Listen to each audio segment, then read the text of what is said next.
The WNBA action is hopping, and the world of college athletics is staring down what they tell us is a new normal. Never a dull moment. And we break it all down today, right here on Locked On Women's Basketball.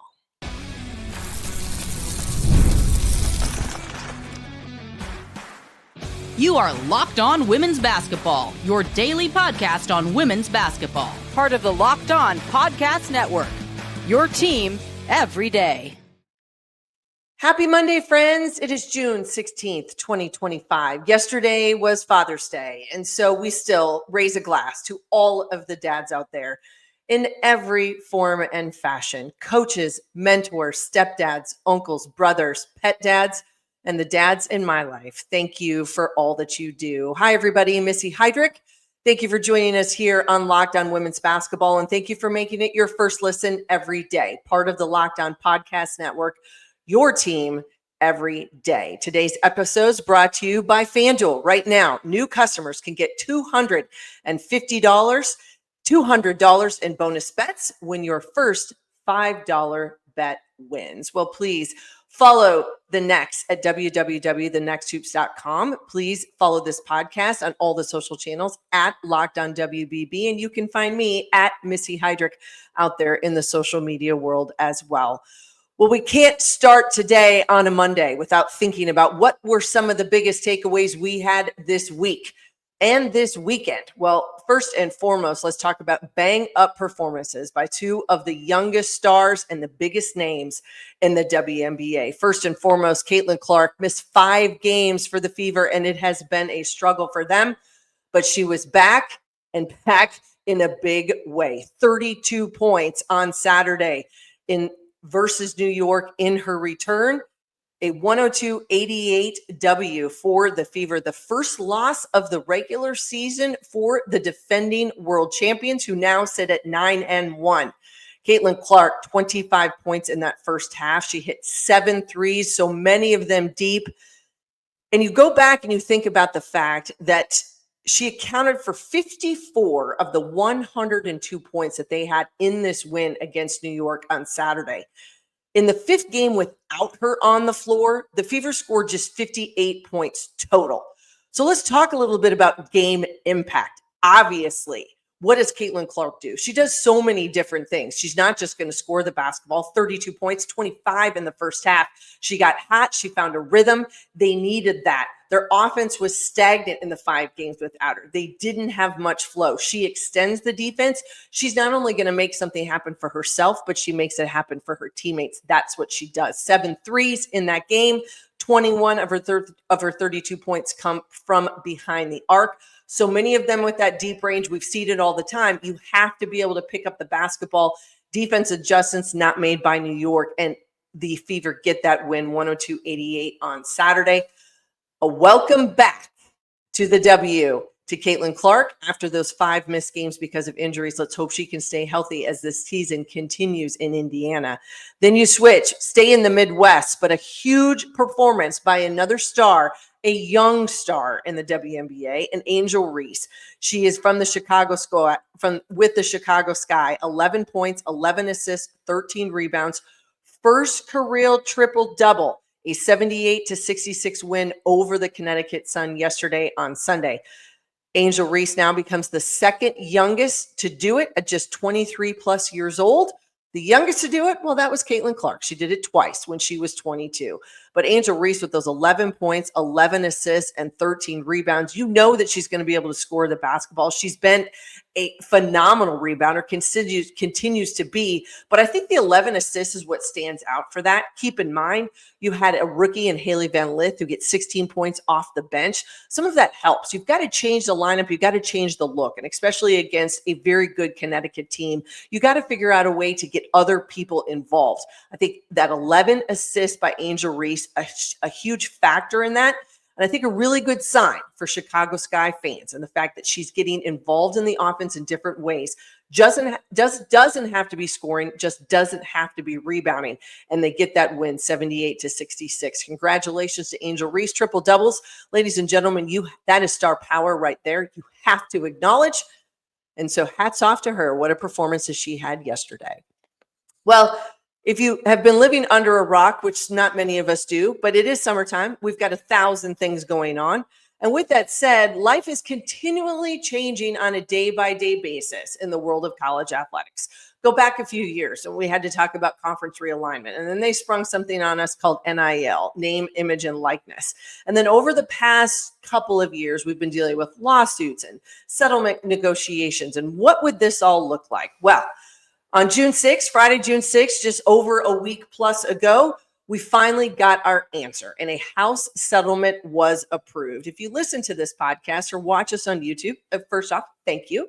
And second of all, about a month ago or so, I kind of talked about where life was sitting, what we were headed towards, that they were hoping that this settlement was going to go through, but that it was truly sitting in the hands of Claudia Wilken, a judge in California, who was going to have to make the ultimate decision of whether or not this settlement was going to be approved. What were a couple of the hangups? Well, it had to do with back pay, and it also had to do with roster scenarios and roster limits. So we're going to talk about that in a moment. Ultimately, what does this mean? Where are we in pay to play? What does it mean for new roster limits? And what are some of the changes that are going to come to that magic 3-letter scenario of NIL, name, image, and likeness? We're going to talk about it all today. Well, June 6th, we finally got a ruling from Judge Claudia Wilken, and she approved the deal between the NCAA, its most powerful conferences, and lawyers that were representing Division I athletes. The House settlement ends 3 separate antitrust lawsuits, all of which had claimed that the NCAA at some point in time was limiting the earning power of college athletes. We go back to name, image, and likeness. It was approved. It was brought on because ultimately the idea was that student athletes were not being rewarded for the fact that schools and television contracts and conferences were making money off their name, their image, their likeness. We'll talk about what that new world looks like in NIL in just a few minutes. But ultimately, this long-awaited decision, which had been put on the back burner for a month as the schools kind of came into it, ultimately, ladies and gentlemen, come July 1st, which is now just less than 15 days away, institutions that opt into the settlement will start to directly cut checks to college student athletes. Is amateurism going away? To be determined. I think everybody has a different definition of that. But as they looked at what this was going to be and that college sports leaders ultimately making a shift in how they are going to do business, let's talk about a couple things first. And then I want to give you a reference as to what the NCAA president, Charlie Baker, said to a room full of college administrators last week down in Florida.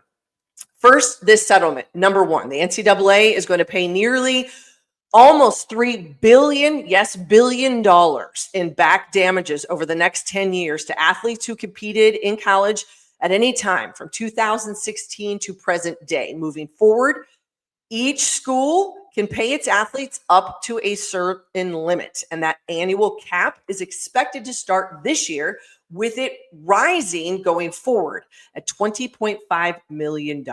What an institution does and how they divvy up that $25 million in the magical term we use in revenue sharing is going to be up to the institution. Now, keep in mind that these new payments are in addition to scholarships as well as to any other benefits that these student athletes are receiving in their time at their institution. Since 2021, college athletes have been able to make money off their name, image, and likeness, as we mentioned earlier, and that is going to change. But now, instead of this money coming through collectives or in other ways, it is absolutely going to come straight from the athletic department to the student athlete. And the settlement was approved. We know that there is now probably going to be a barrage of legal challenges and other lawsuits that are going to come of this. But ultimately, if a conference and the institutions within those leagues opt into this settlement, number one, they can pay student athletes up to $20.5 million throughout the next fiscal year, starting July 1. And they are going to be bound by new roster limits, which we will talk about in just a moment. But what does this really mean? And give credit, because I think Charlie Baker, who is the NCAA president, For everything that we understand, the world of college athletics has been changing, and have there been the right people at the right time to be able to keep up? To be determined. But during the annual conference, the NACTA administrative conference down in Florida last week, the NCAA president told hundreds of them in his keynote address, quote, and he said that the recent multi-billion-dollar House settlement improvement creates a far better future for the organization, i.e. the NCAA, one that comes with choice instead of bankruptcy, which I think everyone thought was very interesting. He said, quote, blame whoever you wish to blame, but the simple truth is clear. College sports' collective inability or unwillingness to change years ago put the entire enterprise at risk. Is a settlement disruptive? Very much so. But it is an opportunity for the Division I community to pay for back damages over 10 years instead of triple that amount all at once. And it creates a future that comes with choice instead of bankruptcy, end quote. Ultimately, this does not this forces and gives the opportunity for the NCAA to dole out those back payments for institutions to have that ability over time, not all at once, because there is no institution that would be able to manage that. All right, when we come back, what life now looks like with the changes as we not only talk about revenue sharing, but then what does that mean about roster limits and what that looks like in college athletics, another part of our new normal.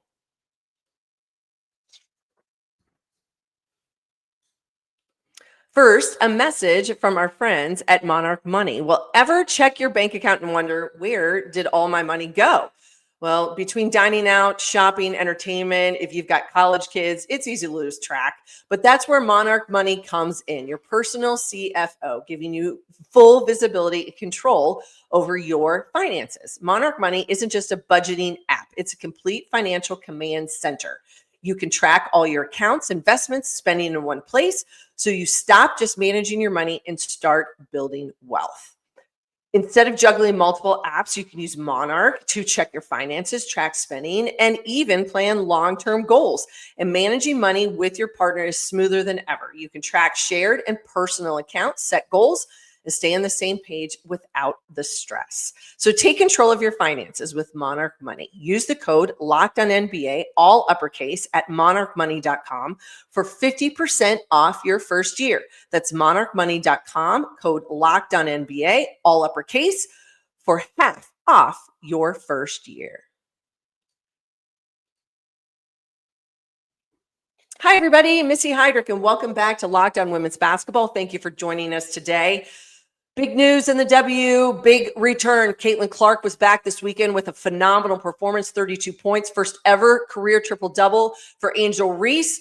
They were rookies a year ago, no longer the young bucks on the block, but they have come out and they had a fantastic weekend. Keep your eyes on games that will be played all week in the W. Today, we are walking through what now looks like a changed landscape, but we say that all the time. I feel like the landscape of college athletics has been changing incrementally day after day. From the moment we talked about conference realignment and then just the troubleshooting and sort of the downwards, I guess the trickle down effect of each and every piece of that. Then in 2001, when NIL, name, image, and likeness went into account, what that looked like and what we've been able to do. Well, we've mentioned now this House settlement has been approved by Judge Claudia Wilkin. That is signed, sealed, and delivered. Beginning July 1, we are pay to play. Athletic departments can cut checks directly to student athletes. What that revenue share amount, up to $20.5 million, is still be determined at each institution, how they want to take that money and divvy it up. Who is going to be the recipient of the majority of that money? Well, in this day and age, we can probably tell you it's going to be college football, and it is going to be men's basketball. We also know that in this new changing landscape, one of the biggest questions asked in coaching changes in a sport like women's basketball on the college at the Division I level is, what's the rev share going to look like for my program? What is going to be available to me?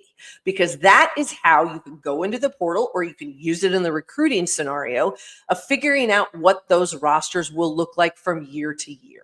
And each and every time, these student athletes are now going to ask the question, what is in it for me? No longer is it just a scholarship and all of the other benefits, but they can get direct checks.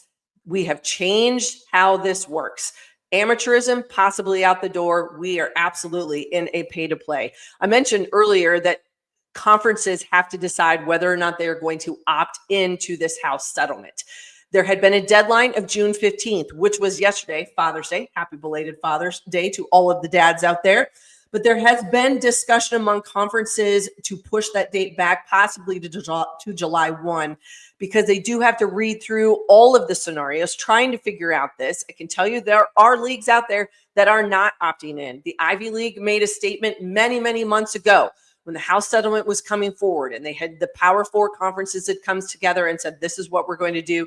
The Ivy made the statement, they will not be part of it. With that said, they stick with the old scholarship scenarios. If you opt in, then you are in this new world of what we call roster limits. And that is one of those big shifts that is taking place because of this House settlement, is the abolishment of scholarship limits and an implementation of new roster limits in Division I for those that are participating in this new world. If a school chooses to opt into the settlement for revenue sharing, then it's got to abide by new roster limits. And that has changed what these numbers look like. Although schools can now offer new scholarships up to the roster limits, there's a lot of student athletes that have been or will be cut in order to get under that new limit. That was also one of the pieces that Judge Wilkins said back in April and May that she struggled with, is that the new roster limits, could there be a way to grandfather in? Well, that has been approved ahead of the settlement. I think that's why she put her stamp on this 10 days ago. Ahead of the final settlement, schools began cutting because they had to get to this new roster limit. And I'll give you some numbers, for example, but because of this amendment that was signed. So as a result, current college athletes that have been cut from teams because of roster limits coming down the pipe, in addition to any recruits with offers that were pulled, they'll be labeled as a DSA, designated student athlete, and will not count against roster limits at the original institution or any institution that they transfer to. They'll remain DSAs for the remainder of their collegiate eligibility. So therefore, really, there is a way in which some of these student athletes can stay at these institutions if the finances work out within those programs, and or they can transfer, and it's not going to affect them from an eligibility standpoint. Now, while the DSAs may have some protection in the coming years, eventually rosters will shrink down to the new sizes, meaning, and we know that there will be lost opportunity out there, especially at this Division I level. Ultimately, that's just the way it goes. I can give you a great example that was cited in an article that came from the college sports, the businessofcollegesports.com. Walk-ons have been a huge part of college football, for example. It was pointed out by the USA Today that Nebraska had 180 football players on its roster, while Texas A&M had 143. Under the new roster limits, Football Canary can only carry 105 athletes. So it does change the numbers, and it becomes a numbers game for a lot of these coaches as well. To give you kind of an idea of where some of this has gone and why this is the case. Baseball. Previously, the scholarship limit was 11.7. On average, you were looking at a roster size of maybe anywhere between 35 to 40 student athletes on a college Division I baseball team. Now the new roster size is set at 34. With those 11.7 scholarships, coaches and administrators figured out how they wanted to divvy it up. That was their own personal salary cap. They decided that this student athlete got 50, this student athlete got 70%, that one got 25%. Some were walk-ons with only academic money, maybe from their institution. Now they have the ability to say, we got 34 spots on a baseball roster. How are we going to do this? How are we going to get there? What's that money look like? Men's basketball has always had 13. That was their previous scholarship limit. The new roster size goes to 15. In football, the scholarship size had been 85. You had an average roster size of 120 plus because of walk-ons, etc. Now that new roster size limit is capped at 105. But then you take into account some of those designated student athletes that possibly would have had their spot cut. That does change things a little bit. Women's basketball has always been 15 scholarships. That has been the number. The roster limit size will stay at 15. That will not change. More than likely, most colleges and most programs don't always use those 15 scholarships. They have a couple walk-ons here or there, just depends, and that is totally based on coach preference. A couple of our women's sports that have been affected and impacted by these new roster limits at the D1 level. You take women's softball, 12 scholarships. That was the total. A coach had ability for 12 full scholarships to divvy that out, just as they were in baseball, their own personal salary cap. On average, probably anywhere from 20 to 22 to 23 players on a softball program. Some walk-ons, ton of partials. Now they're up to 25 as their cap on their roster limit. Women's volleyball, 12 scholarships, average size out there across the country, anywhere between 15 to 18 maybe on their roster. Now they will have an 18 as that salary cap. Now, one of the things that I find interesting, because I think it's been really, as people talk about what the scholarship is that this does create new scholarship opportunities, that schools do have the option to increase scholarships in sports where the previous limits were lowered, and then the new roster limits, etc. So it's not necessarily anticipated that a lot are going to do this, because when you start talking about the value of a scholarship and the dollars that that's going to mean, that really does change things. However, there have been a couple places, which I think is really interesting, that they have announced that they will be fully funding scholarships for all of their rosters up to the new limits, including a couple institutions like Clemson, Tennessee, Texas A&M. So keep your eye on that, as what is going to be sort of the challenge and the change and a concept in recruiting all across the board as people think about this new day and age of college athletics, pay to play and roster size, changing how people do business. All right, when we come back a little bit more, but we've got to dive in and we've got to think about the college world has been engrossed. We've been engrossed with NIL. How do we get there? And what do we do? In just a moment. Well, the NBA playoffs are in full swing, and every night delivers highlight-worthy performances, major momentum shifts, and can't-miss moments. Whether it's a game-winning shot or a breakout player, there has never been a better time to get into the action. FanDuel makes it easy to stay in the game before tip-off and live. With player props, performance trends, same-game parlays, fans have more ways than ever to play smart and win big. Tonight, Monday, June 16th, Game 5, NBA Finals, 7:30 p.m. Indiana Pacers, against the Oklahoma Thunder. That is a matchup to be had for game number 5. And maybe some of you have been using FanDuel over the weekend, whether it's the College World Series, the Stanley Cup Finals, the U.S. Open Golf Tournament was yesterday and finished out in Pennsylvania. FanDuel is a place you want to go. So if you're new to FanDuel, it's the perfect time to sign up. Head to FanDuel.com and place your first $5 bet. If it wins, you'll get $200 in bonus bets. So make every moment more with FanDuel, the official sports betting partner of the NBA. Hi, everybody. Missy Heidrick, and welcome back to Locked On Women's Basketball. Well, we've got big news and big performances throughout the W. We've also got big news and the landscape continuing to shift in the world of college athletics. We're in pay to play. We're in roster limits that have changed for multiple sports, not in women's basketball, but it does change how college athletic departments are operating within these new parameters, because they have to start thinking about their revenue sharing. And keep in mind that $20.5 million that an athletic department that opts into the House settlement, and all of your Power 4 conferences are in that as well, that is not just 1 year, folks. They have to go and find at least that amount if that number is raised next year. So that's new money every year that these athletic departments are going to find. Yes, is there a concern that this is going to be a trickle down in effect? Someone is going to get left behind. There is no doubt about it.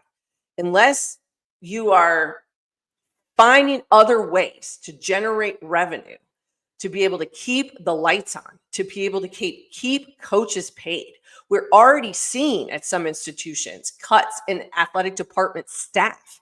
And that could be everyone from compliance to facilities, to equipment, to assistant coach, whatever it may be.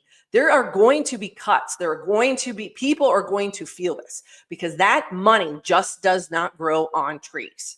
Now, some will tell you, you got a big booster, you got friends, you got a lot of people that are behind your programs, you can make it happen. But ultimately, you've got to find at least $20.5 million every year to keep up with the Joneses and to be part of the revenue sharing pay-to-play universe.